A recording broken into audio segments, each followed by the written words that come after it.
Hello friends, this is Jayprakash Tiwari and welcome to my YouTube channel RVC classes. आज की video में हम discuss करेंगे क्लास 12th के लिए ज्योग्राफी के कुछ बहुत ही महत्वपूर्ण प्रश्न जो कि चैप्टर 8 निर्माण उद्योग से संबंधित रहेंगे। सभी प्रश्न जो हैं बहुत ही इम्पोर्टेंट हैं और पूर्व एग्जाम में आए हुए हैं, इसलिए आपसे कहना चाहूँगा कि आप वीडियो स्किप नहीं कीजिएगा और वीडियो के अंत तक बने रहें। अगर पसंद आता है तो चैनल को जरूर सब्सक्राइब करें और अपने फ्रेंड्स को भी शेयर करें। आइए फ्रेंड्स, चलते हैं क्वेश्चन नंबर 1 पर। सबसे पहला क्वेश्चन रहेगा, राउरकेला इस्पात संयंत्र किस देश की सहायता से बना? जो भारत में राउरकेला इस्पात संयंत्र स्थापित किया गया था, ये किस देश की सहायता से बना था? तो आंसर रहेगा जर्मनी। नेक्स्ट क्वेश्चन रहेगा, भिलाई इस्पात संयंत्र की स्थापना कब हुई?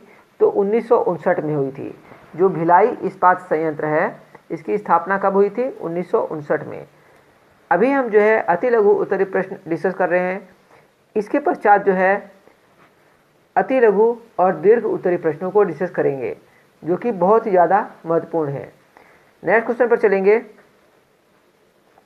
बोकारो इस्पात संयंत्र कब और किसके सहयोग से बना?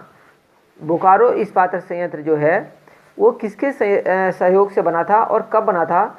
तो 1964 में रूस के सहयोग से बना था। जैसे कि आपने अभी पिछले क्वेश्चन में ही देखा था कि जो राउरकेला है वो किसके सहयोग से बना था? ये जर्मनी के सहयोग से बना था। और जो बोकारो है किसके सहयोग से बना था? ये 1964 में रूस के सहयोग से बना था। नेक्स्ट क्वेश्चन रहेगा, किस इस्पात संयंत्र की स्थापना परिवहन लागत न्यूनीकरण सिद्धांत के आधार पर की गई? तो इसका आंसर रहेगा बोकारो इस्पात संयंत्र। पांचवा क्वेश्चन है, भारत में पहली आधुनिक सूती वस्त्र मिल कब और कहां लगी? तो 1854 में मुंबई में लगी थी। भारत में पहली आधुनिक सूती वस्त्र मिल कहां लगी थी? 1854 में मुंबई में। नेक्स्ट क्वेश्चन रहेगा, टाटा लोहा और इस्पात कंपनी को जल प्रदान करने वाली दोनों नदियों के नाम बताएं? तो स्वर्णरेखा और खारकोई। टाटा लोहा और इस्पात कंपनी को जल प्रदान करने वाली दो नदियां कौन सी हैं? स्वर्णरेखा और खारकोई। नेक्स्ट क्वेश्चन पर चलेंगे, विजयनगर इस्पात संयंत्र कहाँ स्थित है? जो विजयनगर इस्पात संयंत्र है कहाँ स्थित है? होसपेट, जो कि कर्नाटक में है। नेक्स्ट रहेगा, सेलम इस्पात संयंत्र कब चालू किया गया? तो 1982 में। सेलम इस्पात संयंत्र कब चालू किया गया? 1982 में।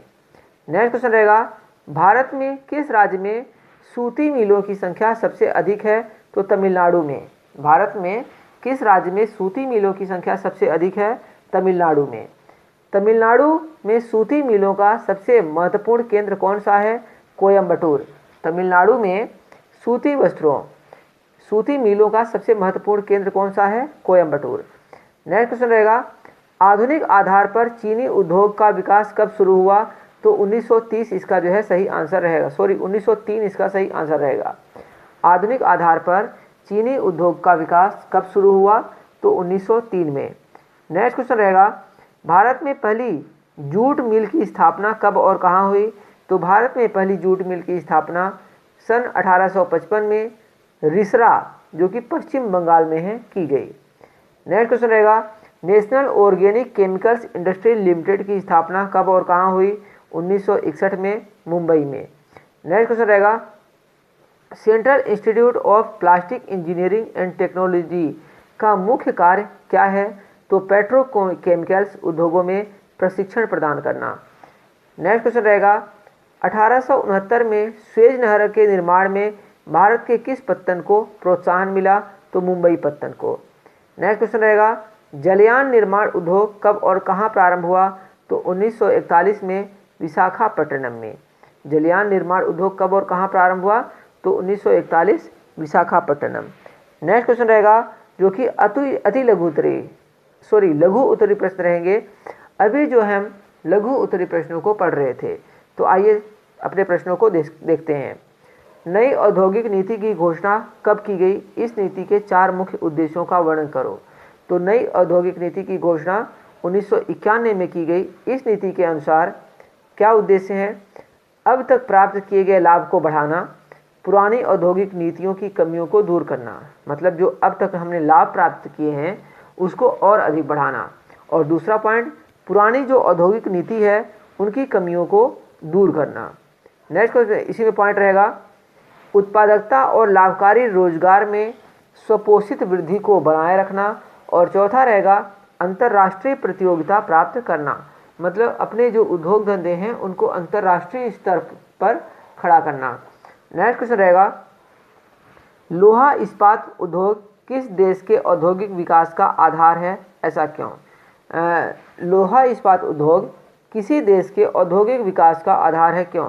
क्योंकि जो लोहा उद्योग होता है अगर उसको हम निर्यात करते हैं तो उससे काफ़ी देश को आमदनी होती है, तो एक इसका कारण यह भी बनता है।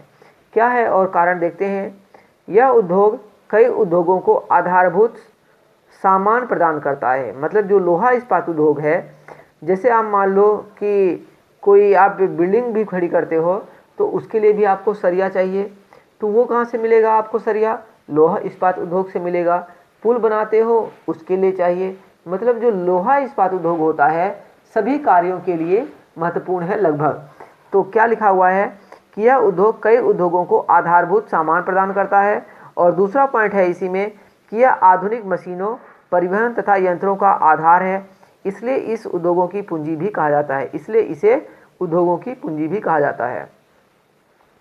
नेक्स्ट है, सूती वस्त्र उद्योग के 2 सेक्टरों के नाम बताओ। जो सूती वस्त्र उद्योग के 2 सेक्टर हैं उनके नाम बताने हैं आपको।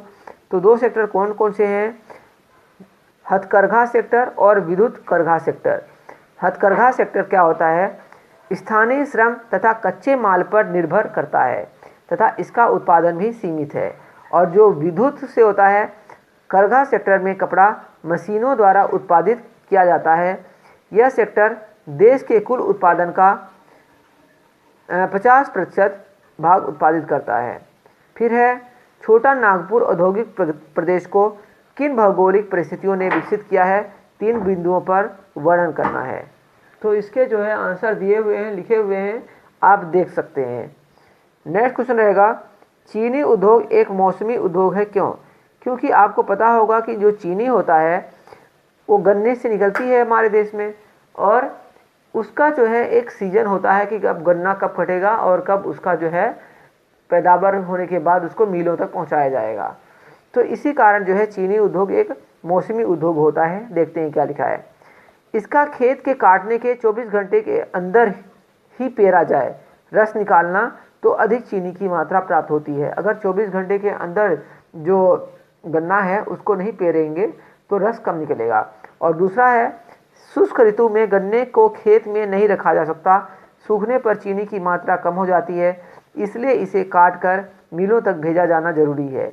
मिलें केवल उस मौसम में कार्य करती हैं जब उसे काटा जाता है। फिर है नेक्स्ट क्वेश्चन, विनिर्माण उद्योग किसे आप क्या समझते हैं? बहुत ही अच्छा क्वेश्चन है। फिर है, भारी उद्योग किसे कहते हैं? भारी उद्योग में क्या कौन कौन से उद्योग आते हैं?